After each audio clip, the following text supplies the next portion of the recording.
Hi guys, welcome back to our channel. I'm Moti from Athletic Cult, and today we're gonna talk about how to kick up properly to a handstand.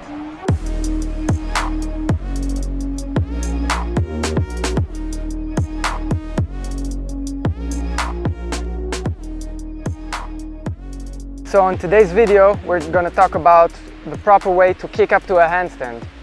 As we all know, practicing a handstand could be tough. It requires strength and technique and balance. This is a lot of physical intelligence and a lot of practice.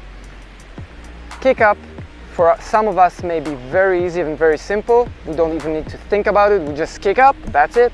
But for some other people, kicking up could be really hard, could be some sort of a mental block, and we have to overcome it, because if we're not going to overcome it, it's just going to stop us and we will not be able to progress in our handstands. So what I'm going to show you today is, first of all, the proper way to kick up. The second thing is we're going to kick up with a wall, and the third is kicking up without a wall. Make sure that you've made a proper warm-up before we start. If we haven't seen, I have a handstand warm-up tutorial in this channel, so please make sure you're warmed up before you're starting to go up on your hands. First thing, we go from 6 pose to some sort of a short down dog or a full down dog. Make sure we have our proper alignment, and we start going a little bit forward, not much, right? If this is my regular triangle or down dog, I'm going so I'm something like a foot away from the hands.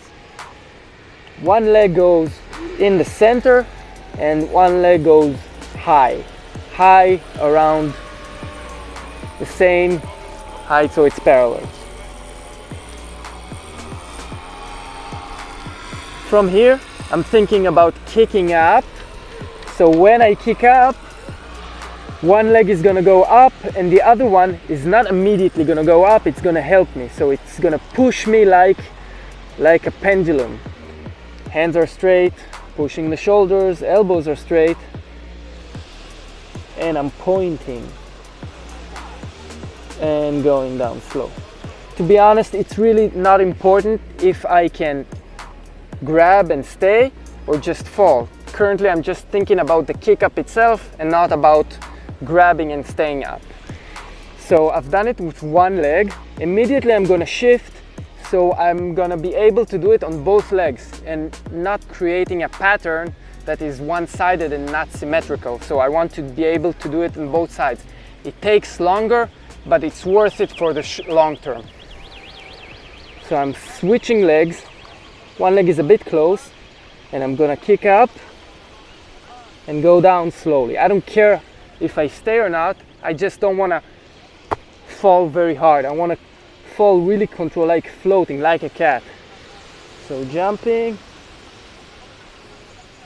and going slow. Again, I'm pointing my toes,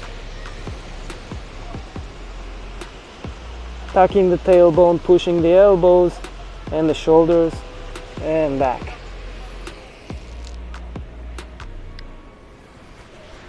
That's pretty simple, kick up. Next thing, we're gonna do the same thing on the wall. So same kick up on the wall helps me if I'm afraid to fall, right? Because the major issue with kick up is I'm afraid that I'm gonna fall over and crash on my back, which sucks, by the way. So we really wanna avoid that. So I'm gonna do the same thing, and I'm not gonna be afraid to kick too hard because the wall is gonna protect me from falling. But still, I don't wanna kick too hard. If I do it, nothing's gonna happen, right? So again, same thing. If I kick not hard enough and my pelvis is not going all the way above the shoulders, I'm gonna fall back. If I'm gonna kick too hard, the wall is gonna protect me. So I'll kick now way too hard. Bam, right? I kicked with too much energy and the wall stopped me.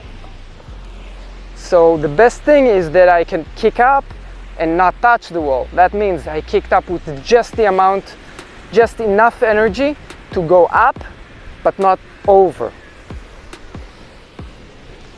and switching legs. Right. The third and most important thing to practice a kick-up without a wall is losing the fear of falling. It's a major issue for many people, because if you're afraid to fall over, mentally you're not going to be able to let your pelvis go high enough, and you're not going to be able to jump. It looks like this. People that are just afraid, they're afraid to collapse, they're afraid to fall on their face, on their back, and it's mentally blocking their hips. So it's extremely simple. We just need to know how to fall to the side. When we master it, we're not afraid to fall anymore, and jumping and kicking up becomes way easier. How do I learn how to fall? I do it like really small steps, like baby. It's embarrassing how simple it is sometimes, but we don't care, we just want to continue. So it might look really embarrassing because these are really small steps, but it teaches me how to fall. I'm gonna start again from a 4 pose, and it's not a straight kick up, but it's smaller. It's like I jump from side to side, small jumps, with the feeling that nothing is gonna happen if I go to the side. I'm fully in control. I just roll to the side.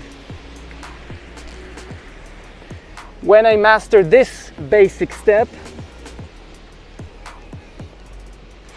I can jump a bit higher, while I know that I can just move to the side. So I can go to a full kick up and know that when my hips are going to tilt me over, I just move to the side. Whoop. Very easy. Again, I'm going down, jump, kick up, up.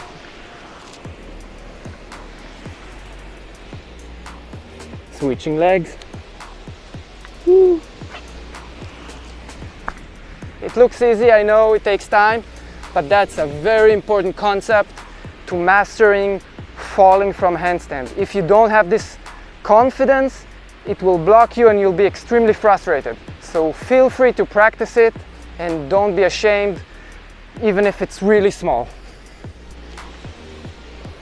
After you practice it, you can jump, you can hold, and if you fall to the side.